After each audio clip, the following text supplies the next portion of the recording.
আশা করছি তোমরা যে যেখানে আছো অনেক ভালো আছো আর সুস্থ আছো। আমার আজ আরও একটি নতুন ব্লগেই তোমাদের সকলকে জানাই অনেক অনেক ভালোবাসা। আজকের দিনটা ছিল শনিবার আর এখন ঘড়ির কাঁটাতেই সময় হচ্ছে সকাল 8:45।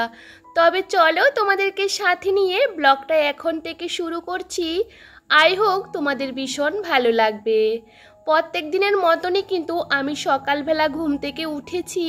যেহেতু কালকে রাতে ব্ল্যাঙ্কেটগুলো ভিজিয়ে দিয়েছিলাম, সেহেতু সকালের বাসি কাজগুলো কমপ্লিট করে এই যে দুটো ব্ল্যাঙ্কেট ধুতে আমার যে কতটা কষ্ট হয়েছে কি আর বলবো। যাই হোক, 7 থেকে 8 মাসের জন্য ব্ল্যাঙ্কেটগুলোকে আবারও ধুয়ে পরিষ্কার পরিচ্ছন্ন করে এগুলো তো রাখতেই হবে। আমি কিন্তু প্রত্যেকটা বছরই শীত শেষ হয়ে গেলে এই যে ব্ল্যাঙ্কেটগুলো কাচা ধোয়া করে আবারও জায়গাতেই গুছিয়ে রাখি। এমনিতেও তো আমরা 3-4 মাস ব্ল্যাঙ্কেটগুলো গায়ে দিই, তারপরে এগুলোকে কাচা ধোয়া না করে রাখতেও ভালো লাগে না। আমার মনে হয় ড্রাই ওয়াশ থেকে আমার এমনিতেই সুবিধা হয়, সে কারণে এই যে এভাবে কিন্তু কাচা ধোয়াটা করি। রাতের বেলা ভিজিয়ে দেওয়াতে এগুলো কিন্তু বেশ পরিষ্কার হয়ে যায়। যাই হোক, শীতের এই যে একটা বড় দায়িত্ব, সেটা তো আমাদের পালন করতে হবে। আজকে আমার কাছে ভীষণই শান্তি লাগছিল। এতদিন বিছানার মধ্যে ব্ল্যাঙ্কেটগুলো এত জমাট বেঁধে রেখে দিতাম, ভালো লাগতো না। যেহেতু আমাদের এখানে অনেক আগেই কিন্তু গরম শুরু হয়ে গেছিল, কিন্তু ওই যে একা একা কাঁচা ধোয়াগুলো করতে তো অনেকটা অসুবিধা হয়। সে কারণে আমার ভাই কালকে এসেছে, ওকে নিয়ে কিন্তু এই যে ধোয়াটা করে নিয়েছি। বাইরে রোদ্দুর দেওয়াও অনেকটা চাপের, সেহেতু ভাবলাম চলো বাইরে রোদ্দুর আছে, সেহেতু সকাল সকালে এগুলো কিন্তু ধুয়ে বাইরে মেলে দিয়েছি। সাথে কিছু জামা কাপড় ছিল, সেগুলো কেচে বাইরে ছড়িয়ে দিয়েছিলাম। আর আজকে কিন্তু ভাতটা হয়ে গেছে, এখনও তরকারি কিছুই কাটাকুটি হয়নি। কি রান্না করব বুঝতে পারছিলাম না।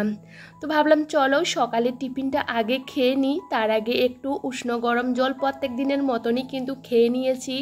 আজকে একটু লেবু চিপে খেয়েছিলাম। সকালবেলা উষ্ণ গরম জলটা শরীরের জন্য কিন্তু অনেকটা ভালো। যাদের গ্যাসের প্রবলেম, সেহেতু আমার কিন্তু গ্যাসের প্রবলেম হয় না, মাঝে মধ্যে হয়। যাই হোক, সকালবেলা জলটা আর খেতে পারিনি, দেরি হয়ে গেছিলো। আর সকালবেলা না উষ্ণ গরম জলটা খেতে একদমই ভালো লাগে না, তারপরেও না খেতে হয়। আর আমি কিন্তু সকালে টিফিনটা বানিয়ে নিয়েছিলাম আর আমার ভাইকে আর বরকে দিয়েছিলাম।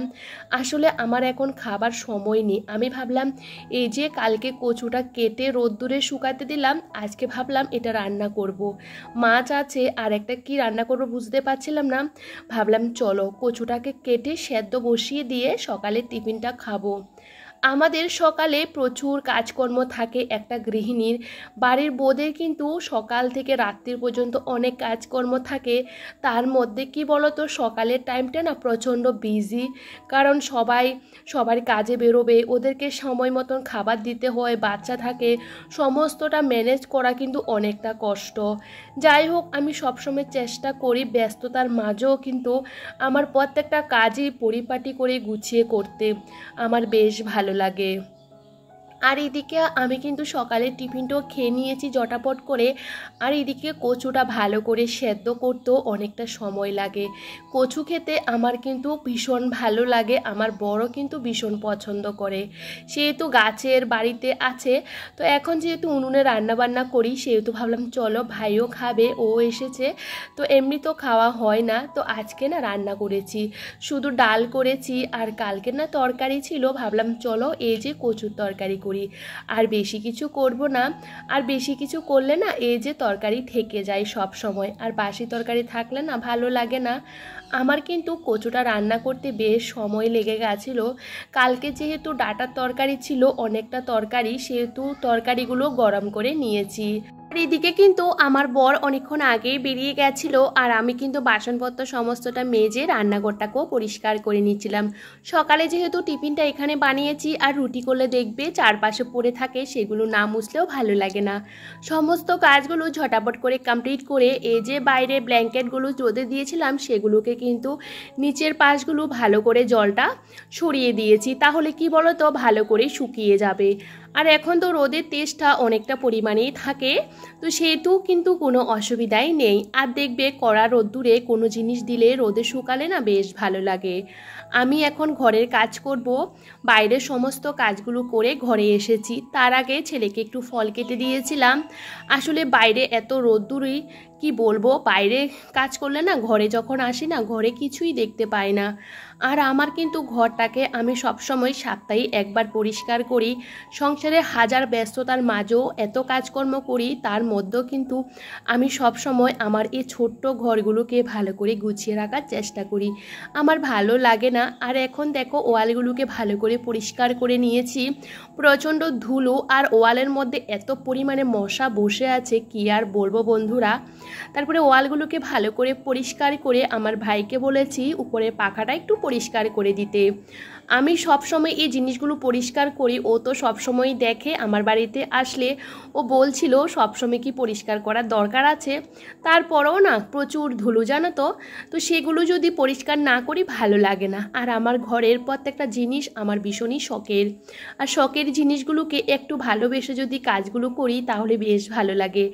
আমি উপরে জায়গাগুলো ভালো করে পরিষ্কার করে নিয়েছি, আর এখন যে খাটটাকে ভালো করে পরিষ্কার করছিলাম। আজকে দেখতে পাচ্ছ খাটটা ভীষণ পরিমাণে চকচক করছিল। আসলে কি বলতো, একটু নারকেলের তেল দিয়ে ভালো করে পরিষ্কার করেছি। কাঠের ফার্নিচার সবসময় নারকেলের তেল দিয়ে পরিষ্কার করলে না ভীষণই চকচকে হয়, আর সবসময় তো পরিষ্কার করাও হয় না। আসলে কি বলতো, আমি শুকনো কাপড় দিয়ে প্রত্যেকটা দিন পরিষ্কার করি, কিন্তু অতটা চকচক করে না। যখন নারকেলের তেল দিয়ে পরিষ্কার করি না ভীষণই চকচক করে।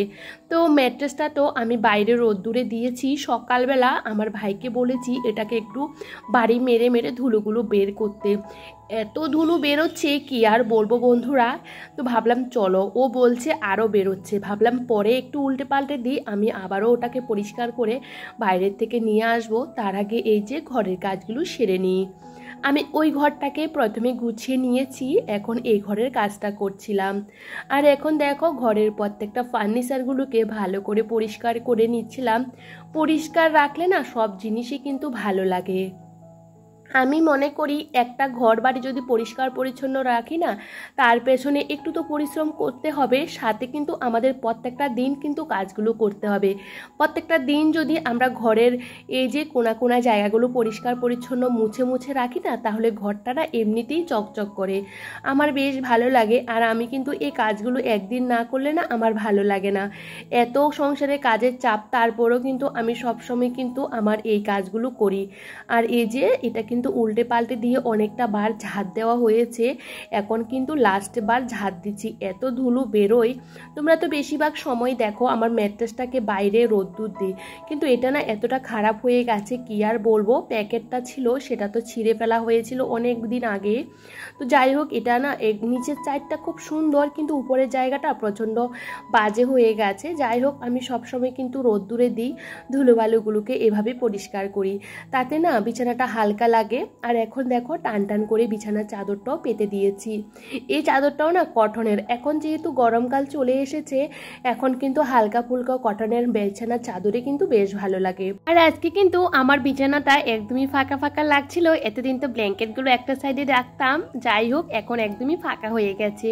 তার মধ্যে একটা পাতলা কাঁথও বের করে নিয়েছি, যেহেতু আমার একটা ছোট বাচ্চা আছে, মাঝে মধ্যে রাতে যদি ঠান্ডা লাগে, সেহেতু এই যে কাঁথাটা আমি নিচে বালিশের নিচেই রেখেছি। এভাবে রাখলে কিন্তু দেখতেও বেশ ভালো লাগে।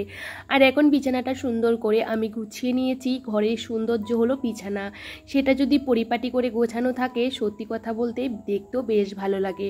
আমি সবসময় চেষ্টা করি আমার ঘরের প্রথম যে কাজটা সেটা হলো বিছানা গোছানো, সেটা আমি কিন্তু সবসময় কিন্তু গুছিয়ে রাখার চেষ্টা করি। আর এখন কিন্তু ঘরের প্রত্যেকটা জিনিস ভালো করে মুছে নিচ্ছিলাম। যেহেতু ওয়ালগুলো ঝেড়েছি, সেহেতু ধুলোবালু তো নিচে পড়েছে, সেহেতু এগুলো তো পরিষ্কার করতে হবে। আর দেখো চোখের সামনে যে জিনিসগুলো থাকে সেগুলো কিন্তু আমাদের প্রত্যেকটা দিন পরিষ্কার রাখতে হয়। আর এদিকে আমি কিন্তু ভীষণ তাড়াহুড়ো করে কাজগুলো করছিলাম, যেহেতু 12টা বেজে গেছে, ছেলেকেও চান করাতে হবে, খাওয়াতে হবে, সে কারণে। আর কি বলতো বন্ধুরা, কাজকর্ম থেকে গেলে না ওই যে চান করে নেব আগে, সেটা কিন্তু ভালো লাগে না। তো যাই হোক, ছেলে এদিকে আমার সাথে সাথে দুষ্টুমি করছিল, খেলাধুলা করছিল, আর এদিকে কিন্তু আমার কাজগুলোও সেরে নিচ্ছিলাম। ঘরের প্রত্যেকটা জায়গা ভালো করে মুছে পরিষ্কার পরিচ্ছন্ন করাটা কিন্তু আমাদের দরকার, না হলে ভালো লাগে না, সেটা কিন্তু সবসময় করার দরকার। আর আমি কিন্তু সেটাই করি, আমার যেটা ভালো লাগে। তো দেখো, ঘরটাকে ভালো করে ক্লিন করে সমস্ত জায়গাটা গুছিয়ে নিয়েছি, আর এখন যতটুকু পারি এটাকে পরিষ্কার করে ঝাড় দেওয়ার চেষ্টা করি। আমার যেহেতু খাটটা বুঝতেই পারো একদমই হাতটা যেতে চায় না, তারপরেও আমি যেটুকু পারি সেটুকু কিন্তু ঝাড়ু দিয়ে পরিষ্কার করার চেষ্টা করি। আর এখন ঘর দুটোকে ভালো করে গুছিয়ে ঘর দুটোকে ঝাড় দিয়ে ভাবলাম চলো, এই যে সামনে টিনগুলো আছে না, প্রচণ্ড ধুলো, আজকে কিন্তু বারান্দাটাও ঝেড়েছিলাম, তোমাদেরকে সেটা শেয়ার করিনি। আসলে ভিডিও করতে গেলে বেশ খানিক সময় লেগে যায়, কিছু কিছু কাজ আছে সেগুলো ক্যামেরা অফে করে নিই। একটা সংসারে আমাদের কিন্তু প্রচুর কাজের চাপ থাকে, বলতে পারো হাজার রকমের কাজ থাকে, সেগুলো কিন্তু আমরা কিন্তু ওই যে 10-15 মিনিটের ভিডিওর মধ্যে শেয়ার কখনোই করতে পারবো না। তো যতটুকু পারি তোমাদের সাথে শেয়ার করার চেষ্টা করি। আর এদিকে দেখো, আমি ঘর মুছছিলাম আর ছেলে কতটা দুষ্টুমি করে, এটা কিন্তু প্রত্যেকটা সময়ে করে থাকে। আমি যখন ঘর মুছি ওকে একটা মোবাইল দিয়ে বসিয়ে রাখতে হয়, না হলে কোনো কিছু দিয়ে বসিয়ে রাখতে হয়, না হলে কি বলতো, আমি যখন ঘর মুছি ও কিন্তু বারবার গিয়ে এরকম হাঁটাহাঁটি করে, না হলে বসে থাকে, তাহলে কি বলতো, এরকম করে কাজ করলে না অনেকটা দেরি হয়ে যায়। ছোট একটা বাচ্চাকে নিয়ে কাজগুলো পরিপাটি করে গুছিয়ে করতে না অনেকটা সময় লাগে, কিছু করার নেই, করতে তো হবে। কাজ করছো তুমি? হ্যাঁ, তুমি মোছো মোছো, ভালো করে মোছো। আমি মুছতে হবে না, তুমি কাজ করবে বাবা। তোমরা তো দেখতে পাচ্ছ আমার ছেলে কতটা কাজ করে, এরকম যদি কাজ করে তাহলে কিন্তু আমাকে কোনো কাজই করতে হবে না। সব সময় কিন্তু যখন ঘর মোছা ওই যে জলের কাজ, সেটা দেখলে কিন্তু ভীষণই খুশি হয়ে যায়। আর আমি সমস্ত জায়গা মুছে নিয়েছি, শুধু এই জায়গাটা মোছার বাকি ছিল। আর এখন দেখো, ঘুরে ঘুরে সমস্ত কোনাগুলো ভালো করে পরিষ্কার করে মুছে নিচ্ছিল। যাই হোক, ছেলেকে এখন চান করাবো, ভাবলাম চলো ও ওর মতো কাজটা করুক, আমি তোমাদের সাথে একটু শেয়ার করি আমার ঘরটাকে পরিষ্কার করার পর কতটা ভালো লাগছে। আমি তো সবসময় কিন্তু এভাবে গুছিয়ে রাখতে পছন্দ করি। আসলে আমার ঘরের এই জায়গাটা না আমার ভীষণ পছন্দের একটা জায়গা। তো ভাবলাম চলো, আর গোছানোর পর সত্যি কথা বলতে ঘরগুলো এমনিতেও ভীষণ ভালো লাগে। তো ভাবলাম চলো, দুটো রুমকে একদমই পরিপাটি করে গুছিয়ে রেখে দিই সব সময়। তোমরা অথচ বলবে এই ঘরগুলোর মধ্যে কী ভা আছে, কিন্তু আমি সবসময় কিন্তু দেখাতে ভীষণই পছন্দ করি। এখন যেহেতু 12:30 বেজে গেছিলো, তাড়াতাড়ি করে ছেলেকে চান করিয়ে আমিও চান করিয়ে নিয়েছি। ভাবলাম চলো ঠাকুর পুজোটা কমপ্লিট করে নিই।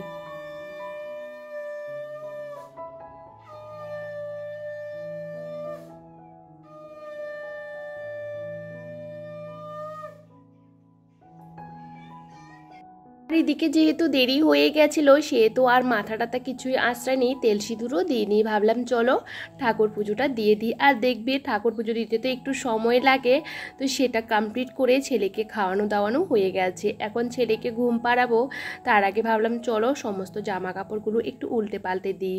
তো চুলগুলো একটু বাইরের থেকে শুকিয়ে নিয়েছি, আর এখন তো প্রচণ্ড রোদ্দুর, আর তার মধ্যে প্রচণ্ড গরম, চুলগুলো ছাড়া রাখতে না ভীষণই কষ্ট হয়। তো ছেলেকে কিন্তু আমি ঘুম পাড়িয়ে আমি আর আমার ভাই খেতে বসে গেছি। সব সময় কিন্তু একা একাই খেতে হয়, ভালো লাগে না, কেউ যদি থাকে না ভীষণ ভালো লাগে, গল্প করতে করতে কিন্তু খাওয়া দাওয়া হয়ে যায়। তো আমরা দুজনে কথা বলতে বলতে খাওয়া দাওয়াগুলো সেরে নিয়েছি। আর ছেলে যেহেতু ঘুমাচ্ছিল, জামা কাপড়গুলো না সমস্তটা চেয়ারের মধ্যে জড়ো করে রেখে দিয়েছি। ভাবলাম পরের জন্য আর রেখে দেব না, এখনই গুছিয়ে সমস্তটা জায়গাতেই রেখে দিই। এখন আবার ভিডিওর একটু কাজ করতে হবে, বুঝতে পারো প্রত্যেকটা দিন আমি দুপুরে কিন্তু ওই কাজগুলো করি, তো সেগুলো করব। তার আগে ভাবলাম চলো জামা কাপড়গুলোকে গুছিয়ে সুন্দর করে জায়গাতে রেখে দিই। আর এই মুহূর্তে বেশ খানিকটা সময় পেরিয়ে গেছে, এখন সন্ধ্যা 6:30। ভিডিওর কাজগুলো করতে করতে কখন যে সন্ধ্যা হয়ে যায় বুঝতে পারি না। অনেকটা সময় লেগে কাজগুলো কমপ্লিট করে চলে এসেছি ভাইয়ের জন্য একটু কফি বানাতে। আর এইভাবে কফিটা খেতে না বেশ ভালো লাগে। তবে চলো সন্ধ্যার টিফিনটা দিয়ে আজকে ব্লগটা শেষ করছি। সবাই খুব ভালো থেকো, সুস্থ থেকো, নেক্সট ব্লগে আবারও দেখা হবে। সবাইকে টাটা, বাই বাই।